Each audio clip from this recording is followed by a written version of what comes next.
요즘 부동산 기사 보다 보면요. 무슨 긴급 재난 경보라도 울린 것처럼 한 목소리를 냅니다.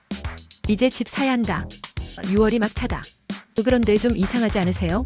환율이 오르면 경제 망한다고 하고 내리면 또 망한다고 하고 대출 규제를 풀어도 문제고 막아도 문제라고 하고 결국 국민들은 매일매일 흔들리는 뉴스에 불안한 마음으로 이끌릴 수밖에 없게 만드는 거죠. 이번엔 또 3단계 스트레스 DSR이라는 생소한 이름의 규제가 이슈입니다. 생소한 이름이지만 사실 내용은 단순합니다. 7월부터 수도권에 있는 사람들은 집을 살 때 대출받기 더 어려워진다는 거예요. 그것도 모든 대출에 추가로 1.5% 금리를 더 얹어 계산하니까요. 결국은 너 대출 많이 받으면 집 사지 마 이 말입니다. 근데요, 이 규제가 전 국민에게 똑같이 적용되는 것도 아닙니다. 서울이나 경기, 인천처럼 집값 비싼 수도권 사람들만 조이겠다는 거고 지방은 6개월 더 미뤘다는 거죠. 왜요? 여기는 집값이 올라가면 안 되고 지방은 좀 올라가도 된다는 뜻인가요? 이렇게 선택적 규제를 하면 어떤 결과가 나올까요? 돈 있는 사람은 자기 돈으로 집 사고 서민은 점점 문턱 앞에서 좌절하게 되겠죠. 실제로 데이터를 보니까 이게 확실히 보입니다. 인천은 지금 집값의 무려 72%를 대출로 충당하고 있답니다. 경기도는 67%, 서울도 평균 51%예요. 근데 더 자세히 보면 이런 숫자들이 더 선명하게 다가옵니다. 서울에서도 노원구는 63.5%, 금천은 평관악 이런 외곽 지역도 죄다 60% 넘고요. 반면 송파구는 42%, 서초 강남도 45% 수준이에요. 부자 동네는 집 살 때 돈을 거의 안 빌린다는 뜻입니다. 그러니까 이 규제가 사실상 서민 주거지를 정조준하고 있다는 얘기죠. 경기도는 어떨까요? 여기도 마찬가지예요.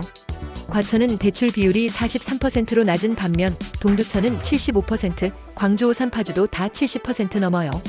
그러니까 땅값 싸다고 갔더니 거긴 대출 더 받아야 해서 규제는 더 세게 맞는다. 이런 말이 됩니다.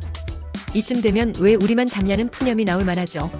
더 우픈 건 이미 2021년에 한 번 시행됐다 폐지됐던 대출 총량제가 또 부활했다는 사실입니다. 거기에 DSR 규제는 계속 강화 중이고요. 대출받아야 집이라도 장만할 수 있는 사람들한테는 문턱을 점점 더 높이고 실질적으로 집을 살 수 없게 만들어버리는 거죠. 한 부동산 관계자는 아예 이렇게 말했답니다. 이쯤 되면 시장이 초토화되는 수준이라고요. 그럼 이 규제가 누구에게 유리할까요? 단순합니다. 강남 3구와 용산, 마포 같은 이른바 핵심 지역 사람들입니다. 거긴 이미 자기 자산 여력으로 집을 사고 또 산 사람들이 많거든요. 오히려 규제가 강화될수록 상대적으로 안전한 자산인 강남 아파트에 돈이 몰리는 결과를 낳을 수도 있습니다. 결국 지금의 구조는 강남을 지키고 외곽을 흔드는 구조로 보이기도 해요. 강한 규제는 결국 강남 쏠림만 더 부추길 수도 있다는 우려 무시할 수 없습니다. 물론 정부 입장도 이해는 갑니다. 대출이 늘면 가계부채는 위험하고 자산 버블은 경계해야 하니까요. 하지만 문제는 누구를 위해서 어떤 시선으로 규제하느냐입니다. 지금처럼 수도권 외곽, 서민 주거지역만 집중적으로 잡는 방식은 정말 공정한가요? 무주택자, 특히 젊은 세대나 중장년 서민층에게는 대출이 기회이자 희망입니다. 집을 살 수 있게 도와주는 유일한 다리일 수도 있거든요. 그런데 그 다리를 위험하니까라고 막아버리면 결국 그들에겐 기회 자체가 사라지는 것입니다. 집값을 잡는 게 목적이라면 더 정교하고 균형 잡힌 정책이 필요하지 않을까요? 그리고 지금 필요한 건 불안을 조장하는 뉴스가 아니라 신뢰를 주는 정책일 겁니다. 6월이 집살 마지막 기회래라는 말이 불안하게 들리는 이유, 결국은 우리 삶이 불확실한 정책 사이에서 방황하고 있기 때문 아닐까요? 누구보다 흔들리는 건 뉴스가 아니라 사람 마음이니까요.